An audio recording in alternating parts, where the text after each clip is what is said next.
Olá, estamos começando mais um programa Boa Tarde, Doutor. E hoje eu queria falar com vocês sobre um assunto que está em alta nas redes sociais, a gente tem ouvido falar muito, que é essa busca pela beleza, essa busca desenfreada pelo belo, né, pela perfeição. E muitas vezes as pessoas, nessa busca pela beleza, acabam procurando caminhos que não são tão bons.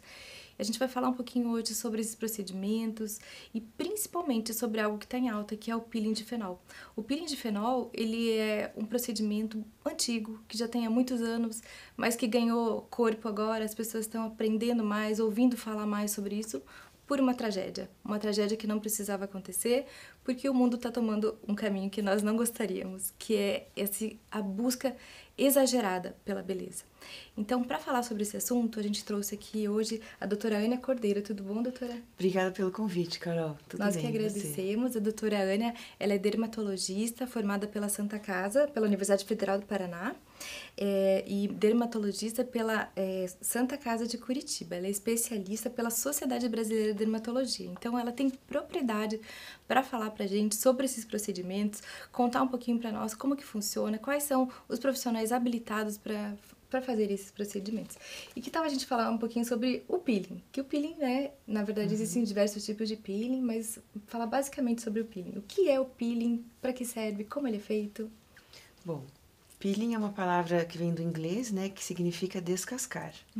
Então, são procedimentos onde nós usamos substâncias químicas para promover uma renovação, uma troca da pele.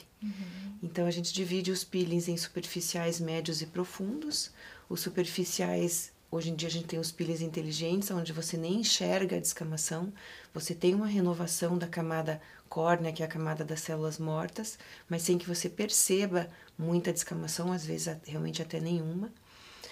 Os peelings superficiais que descamam, o mais tradicional é o ácido retinóico, peeling de ácido retinóico, onde a gente aplica no consultório concentrações 100 vezes mais altas das que a gente usa em casa, né? Os peelings médios, eles já deixam a pele escura antes dela soltar, então ela já tem um tempo de recuperação bem maior do que de um peeling superficial e, consequentemente, já oferece um pouco mais de risco, né? Os superficiais também já têm algum risco, né? De infecções, de fazer herpes, de manchar. Então, com os médios, você começa a ter um pouco mais de cuidado ainda. Nós utilizamos esses peelings para várias situações do nosso cotidiano, para acne, para cicatriz de acne, para rosácea, a gente pode usar os bem leves, para rejuvenescimento, para áreas de linhas finas, de rugas profundas, uma série de indicações. A gente pode combinar um com o outro. Aí que vem, né, a nossa expertise como dermatologista de conhecer a pele, conhecer os produtos e encaixar para cada paciente aquilo que faz mais sentido e oferece menos risco. Aí, por fim, o tão falado peeling profundo, que é o peeling de fenol, né? Então, quando ele começou a ser utilizado na década de 50, era de uma outra maneira. E até não tanto tempo atrás, a maneira de se fazer a mistura do fenol com as outras coisas que a gente precisa era meio arcaico, assim, meio, né? Por exemplo, você tinha que colocar um tanto de fenol e algumas gotas de algum outro produto. Então, isso não era preciso.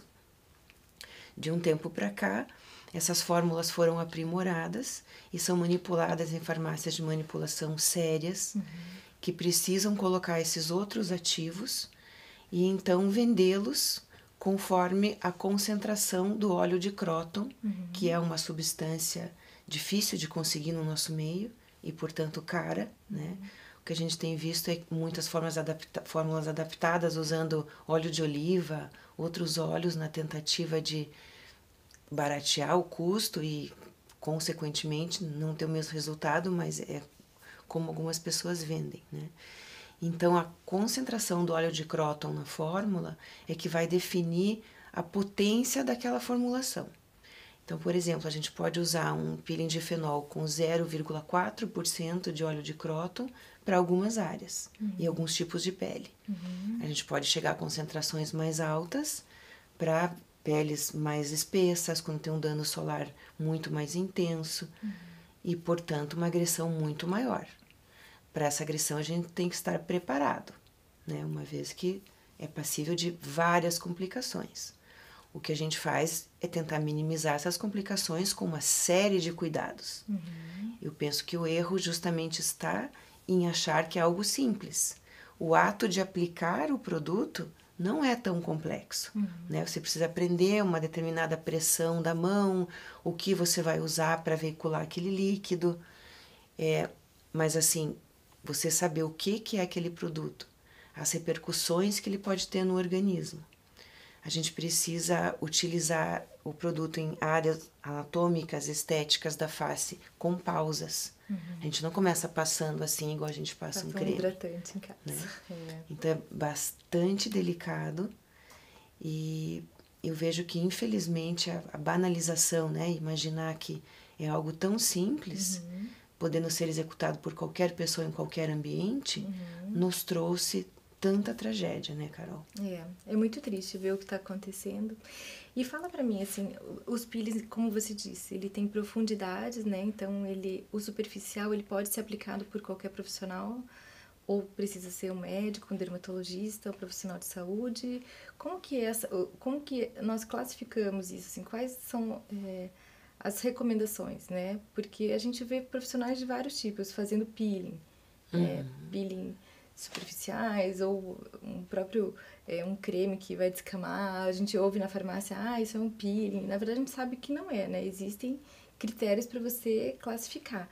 E como que a gente sabe quais são os profissionais que devem fazer, em que determinada profundidade que tem que ser o médico e o dermatologista para fazer? Os conselhos de várias condições, né, de várias sociedades não médicas, eles emitiram várias resoluções, né, que, se você for ver, muitas delas vão contra a lei do ato médico. Então, a questão jurídica, né, acho que é óbvio que uma resolução ela não pode ser mais potente, ter mais poder do que uma lei. Então, mas digamos, né, que o pessoal precisa pelo menos seguir as normas do seu conselho, né? Então, se o seu conselho libera para você fazer peelings superficiais, acho que você tem que se ater a isso, mesmo que isso ainda esteja em discussão. Eu penso que a lei do ato médico, depois de tudo isso, precisa ser revista, né?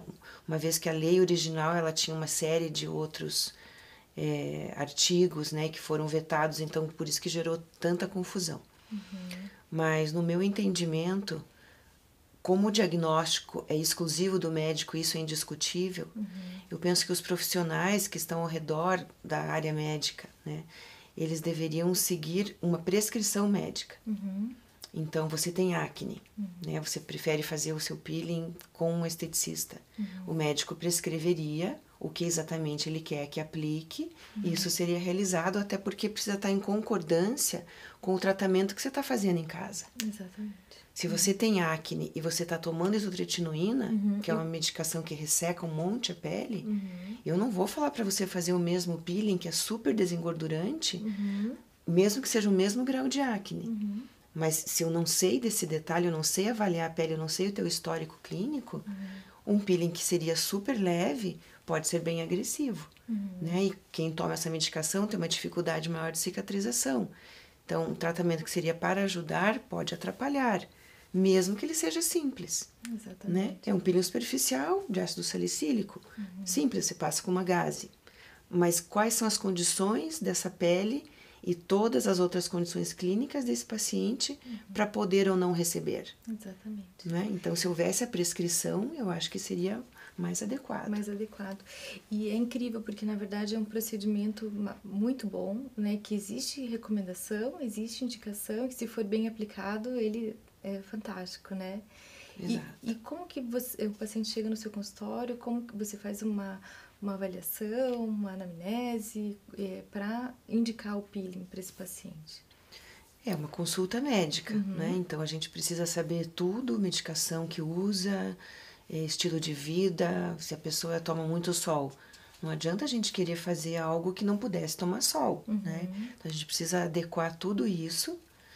Eu acho muito ruim, eu já falei isso algumas vezes assim nas redes, quando o paciente chega como se fosse com um cardápio na mão e ele já escolheu o que ele quer fazer, né? Ou até um protótipo, né? Exato. A foto de alguém e eu quero ficar desse jeito.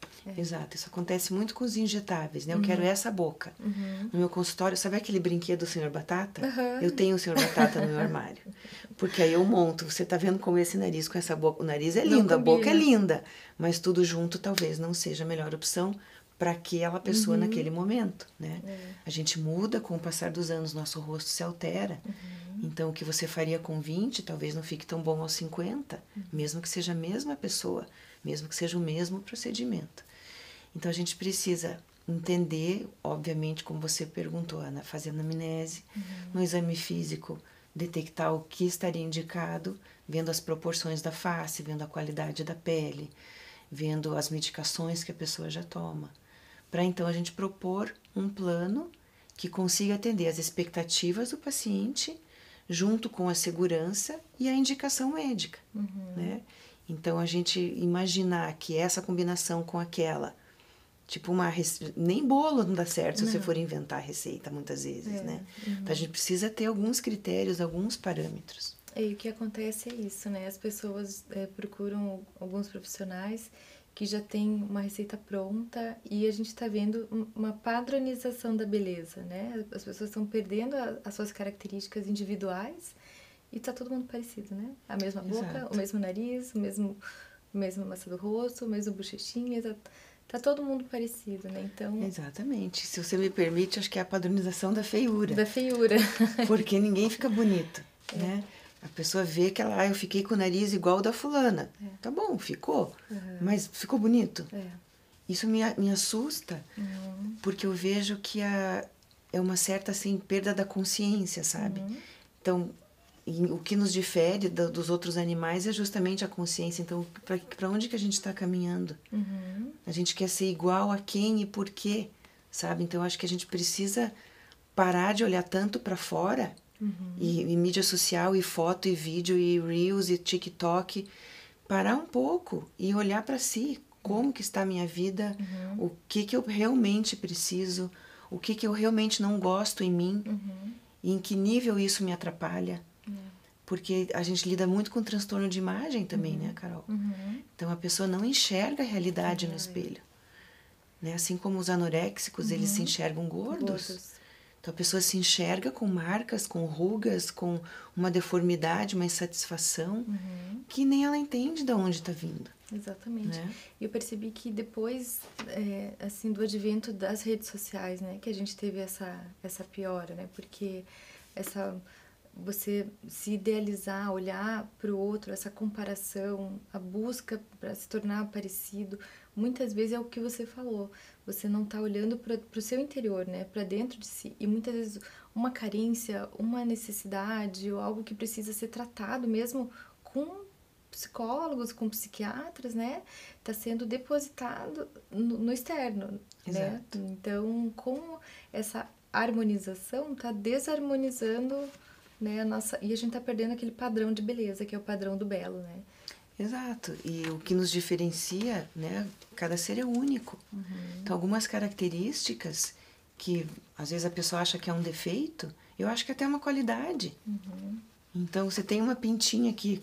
Quantas mulheres belíssimas, lindas, tem no começo até a própria Gisele Bündchen. No começo, você é horrorosa, você nunca vai... Então, assim, né, acho que vem de dentro essa autenticidade.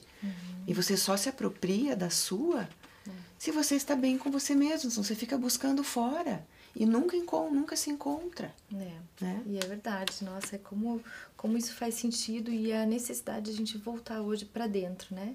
Parar de olhar um pouco redes sociais, parar de olhar, ficar se comparando com pessoas. E é tão incrível, eu estava conversando isso com uma pessoa esses dias sobre o belo, né? Sobre a beleza. A beleza, na verdade, não é algo que a gente cria. A beleza é algo que vem de Deus. Tanto é que uma criança, ela vê o que é belo e o que não é belo. Ela consegue identificar o que é belo. Esses dias eu estava com a filhinha de uma amiga minha e ela viu uma mulher com um bocão enorme e ela me cutucou, ela falou, tia. E na hora eu olhei, até fui indiscreta. Por quê? Ninguém falou pra ela que aquilo é feio. Ninguém falou pra ela que aquilo é errado. Mas é porque a beleza, ela tá dentro de nós, né? O Criador colocou isso dentro de nós. Que é identificar o belo e o feio, né? Então, como é importante a gente olhar pra dentro. E voltando a falar sobre o peeling, né? Além de toda essa distorção da imagem, existem os riscos de saúde, né? Que essa má indicação ou os maus procedimentos acabam gerando, né? Sim, eu acho que esse é o grande diferencial do médico especialista. Uhum. O nosso papel, muitas vezes, é contraindicar o que o paciente chega pedindo. Nossa, eu cansei de contraindicar muitos procedimentos. Não, isso você não tem indicação, não vai ficar bom. Eu não vou fazer porque eu não vou assumir essa responsabilidade. Exatamente. Não vai ficar bom, né? Então, algumas pacientes me perguntam, tem vindo muita gente aí botar bocão? Eu falei, elas nem me procuram, porque Já elas sabem que eu não vou fazer. Sabe? A gente vai fazer um pequeno intervalinho. Daqui a pouquinho a gente volta a falar mais aqui com a doutora Ania.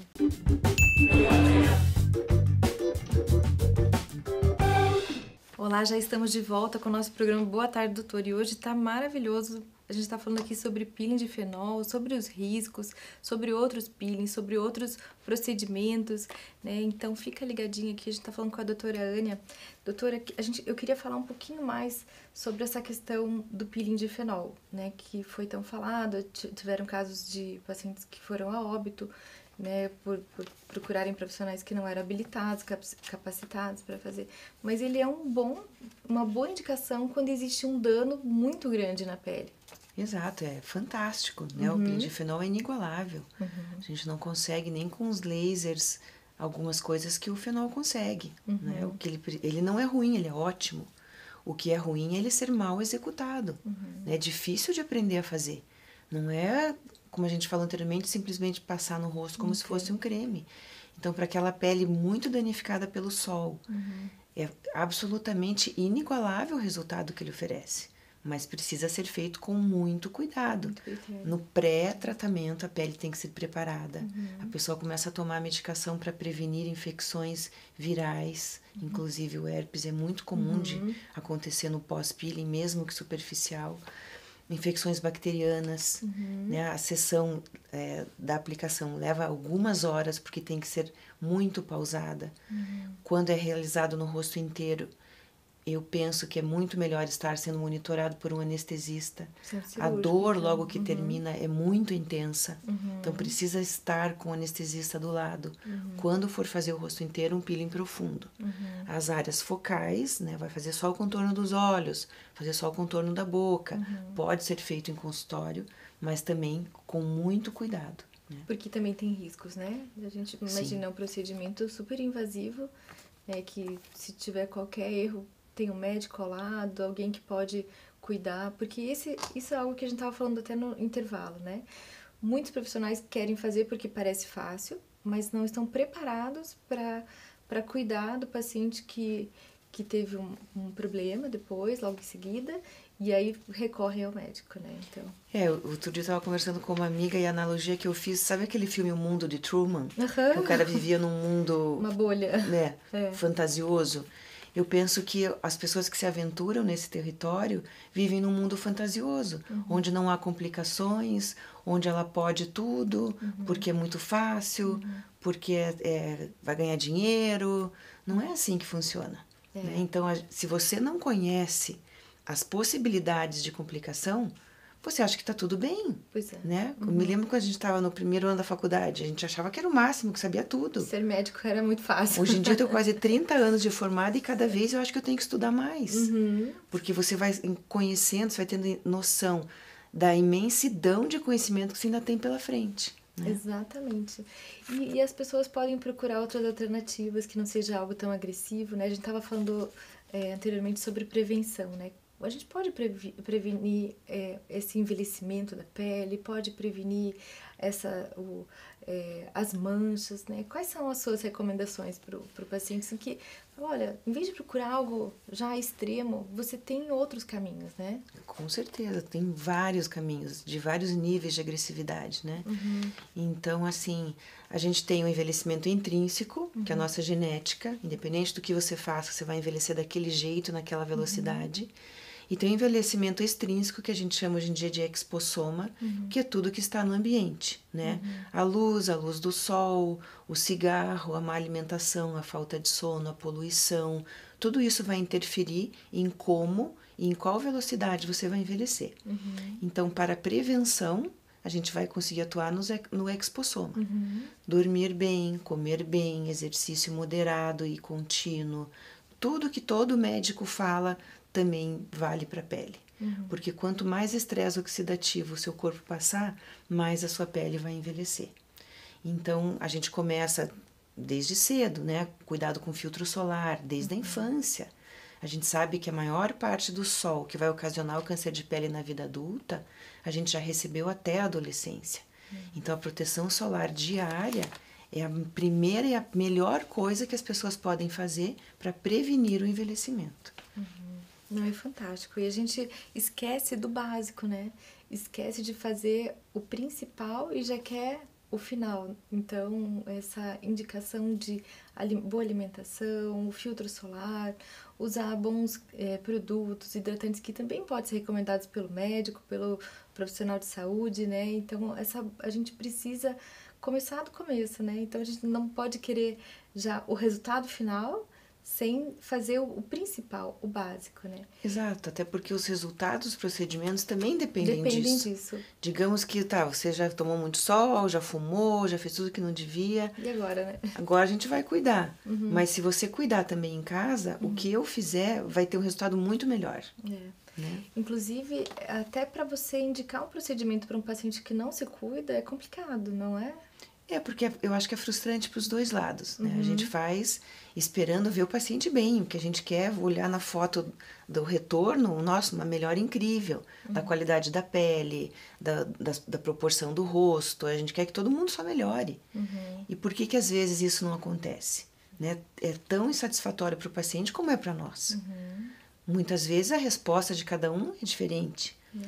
E muitas outras vezes as respostas são diferentes por causa dos hábitos de vida. Exatamente. Né? Até voltando para a questão do peeling, né? Todas as recomendações do pós, né? O paciente chega com mancha, né? E aí você faz o melhor de si. Você, né, se dedica, faz um bom peeling. E aí existem cuidados que ela precisa ter no pós, né? Sim, a pele fica extremamente sensível, mesmo no pós-peeling superficial. Então, você faz o peeling e vai correr no parque todos os dias, às 11 da manhã.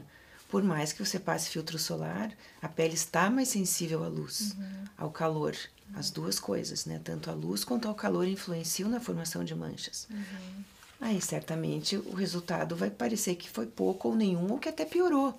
Né? E aí, o profissional de saúde que não foi tão... a gente precisa trabalhar juntos. Né? É o caso do melasma, né? O melasma, o paciente tem que andar de mão dada com o profissional, com o médico, né? Com o dermatologista.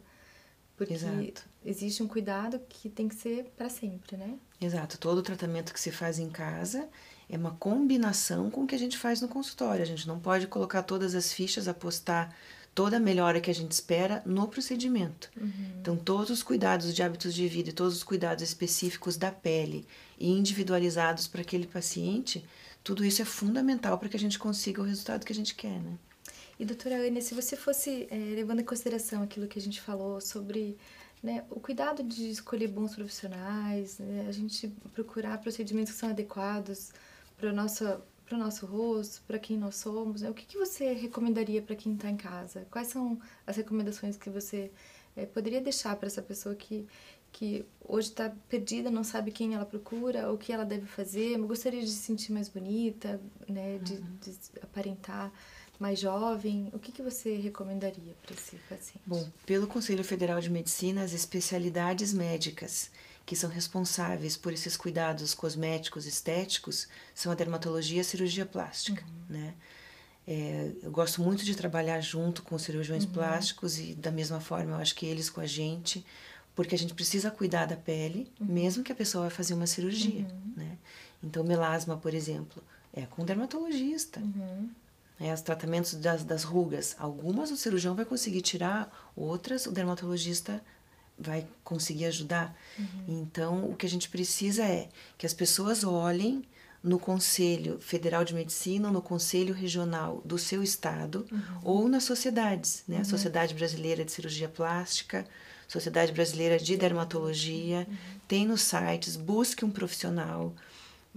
Sempre que vocês forem procurar um profissional, vejam se tem 2 números. Um que é o CRM, que é o registro no conselho, e o RQE, que é o registro de qualificação de especialista. Quando a pessoa tem o número de RQE, infelizmente, às vezes o número de RQE não é bem o da especialidade, mas isso você tem como conferir no site.